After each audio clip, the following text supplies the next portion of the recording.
दोस्त, एक hidden problem है जो जिम जाने वालों को होती है और उसके बारे में कोई बात भी नहीं कर रहा है।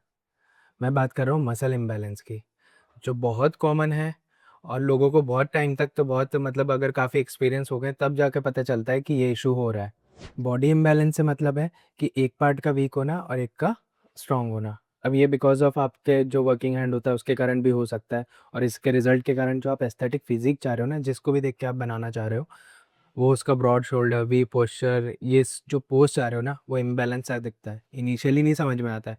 ये 5-5 10-10 साल जिनको हो जाते हैं ना, उनको समझ में आता है। और खासकर अगर आप खुद भी चाहते हो कि मैं देख सकूं अपनी बॉडी में, तो जाके कायरोप्रैक्टर वगैरह होते हैं, वो पूरा आपको एनालिसिस करके आपकी बॉडी का बताएंगे कि कहाँ पर कैसे बॉडी स्पाइनल आपकी बेंड हो रही है, शोल्डर में डिग्री चेंज हो रहा है कुछ, ये सब वो देख के बताएंगे। बट ये जब तक आपको पता चल पाता है बहुत देर हो जाती है।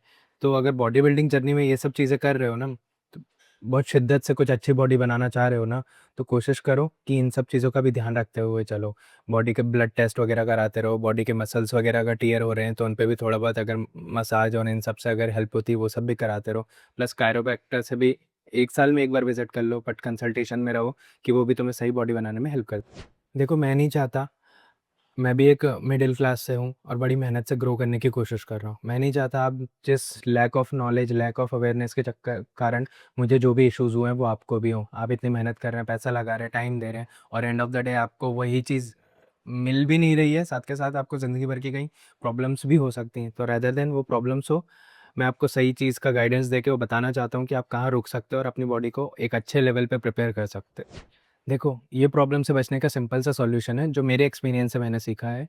वो सिंपल है कि आप डंबल से ज़्यादा वर्कआउट करो, बारबेल से ज़्यादा वर्कआउट करो, जो ईज़िली मुड़ती नहीं है। डंबल भी वो उठाओ जो ज़्यादा टियर टाइप के ना हो गए हों, जैसे 25 किलो के डंबल है 2, अब उसमें से एक में रबर ज़्यादा निकल रही है, ज़्यादा छिल-सा गया है, तो ऑब्वियसली इसमें 100-200 ग्राम कम हो गया है और फिर भी लगाए जा रहे हैं, जिम वाले भी चेंज नहीं करते हैं। तो ऐसे में वो जो मिस्टेक्स है ना, कंपाउंड होती है, बढ़ती जाती है और फिर आपको कुछ सालों बाद समझ में आती है कि हाँ यार, एक तरफ कम है, एक गलत तरफ कुछ दिक्कत है। तो इन सब से बच के रहो।